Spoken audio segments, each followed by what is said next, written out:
সকলকে জয় যিশু। প্রভু যিশুর জীবন্ত এবং পবিত্র নামে আপনাদের প্রত্যেকের জীবনে স্বর্গীয় শান্তি বর্তুক।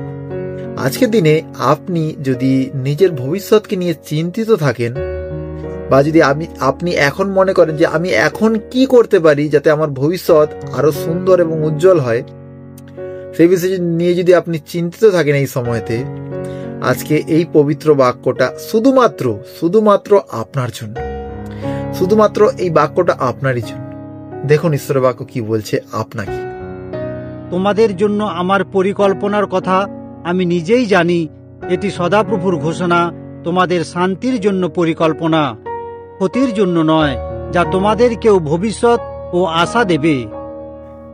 সত্যি ঈশ্বরের পরিকল্পনা আমাদের জীবনে অনেক উত্তম। এটা আমাদের ভবিষ্যতে একটা আশা এবং শান্তি দেবে আমাদেরকে। এখন যেটা আপনাকে করতে হবে, সেই ঈশ্বরের উপরে বিশ্বাস করুন যে ঈশ্বর আপনাকে ভবিষ্যতে আনন্দ দিতে পারে। শুধু তখন আনন্দ দেবেন না, তিনি এখন থেকে আপনাকে আনন্দ দিতে পারেন, শান্তি দিতে পারেন। সেই জন্য ভবিষ্যৎকে নিয়ে চিন্তিত হবেন না। আপনি যদি কোনো বিষয়ে চিন্তিত হতে পারেন, ঈশ্বরের বাক্য নিয়ে চিন্তা করুন, তার বাক্যকে ধ্যান করুন। আপনার ভবিষ্যৎ উজ্জ্বল হবে, আপনার ভবিষ্যৎ আনন্দে পূর্ণ হবে। ভবিষ্যৎকে নিয়ে চিন্তা করার আমাদের কিছু নেই। বিশ্বাসী হয়ে কোনোদিন ভবিষ্যৎকে নিয়ে ভাববো না। বাইবেল বলছে তুমি কালকের বিষয়ে চিন্তা করো না, দিনের বিষয় ভাবো। প্রভু আমাদেরকে ভবিষ্যতের বিষয়ে চিন্তা করতে বলেননি, কোনোদিন বলেনও না।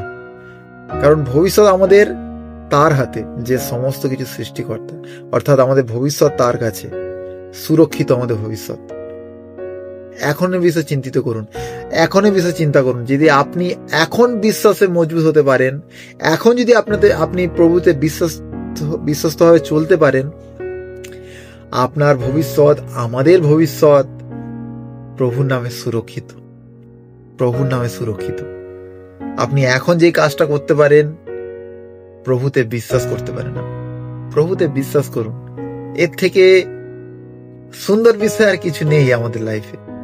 প্রভুকে বিশ্বাস করুন, তার বাক্যকে পড়ুন। তার বাক্য যদি কোনো বিষয়ে চিন্তা করতেই হয়, খ্রিস্টের বাক্য নিয়ে চিন্তা করুন। আমি যীশু খ্রিস্টের নামেতে বলছি, আপনার জীবন সুন্দর থেকে সুন্দরতর হবে।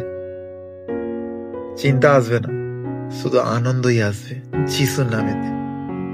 Amen, amen, amen.